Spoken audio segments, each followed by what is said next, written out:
সমতল নাই। যে খাচ্ছে সে খাচ্ছে, যে পাচ্ছে না সে পাচ্ছে।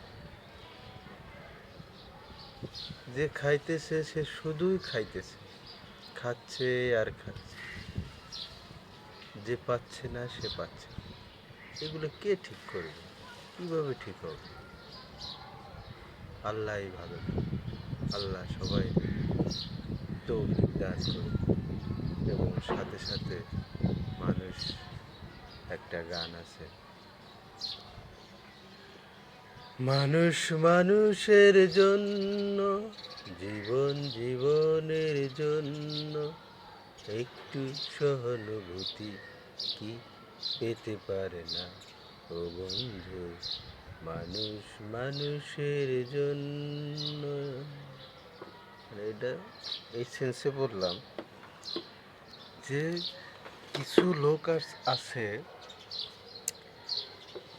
যে কাজ করতে চায় কিন্তু কাজ করতে দেয় না। কিছু, এই যে জোরে নামছে বৃষ্টি, কিছু মানুষ আছে মানুষের কষ্ট দিয়ে এরা মজা পায়। কিছু মানুষ আছে মানুষের ক্ষতি করে এরা খুব সুখ পায়, শান্তি খোঁজে। মানে এটা কিভাবে সম্ভব? মানে কোনো কারণ ছাড়া একটা মানুষ মানুষের ক্ষতি করতে পারে? হ্যাঁ, পারে। এগুলো সম্ভব শুধু ইবলিশ কোয়ালিটি মানুষ যারা আছে। যেন শয়তানের কাজ কি? শয়তানের কাজ মানুষকে বিপদে ফেলবে, বিপথে নেবে, আড্ডাবাজি করবে, মাস্তানি করবে, মারামারি, হানাহানি, কাটাকাটি, মদ, গাঁজা, মানে যত নেগেটিভ কাজ এটা শয়তানের কাজ। ভালো মানুষের কাজ কি?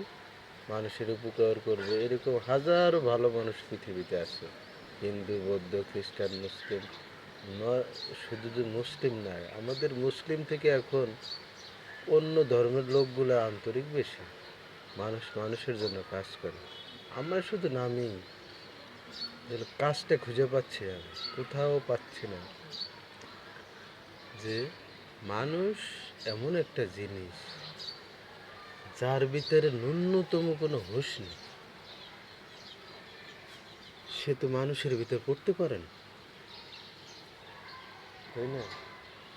যার মান হুঁশ, সেটারে কীভাবে কে বলে আমি জানি না, কিন্তু আমি ব্যক্তিগতভাবে এটারে একটা অ্যাপ্লাই করছি। মান হুঁশ মানে মানসম্মত।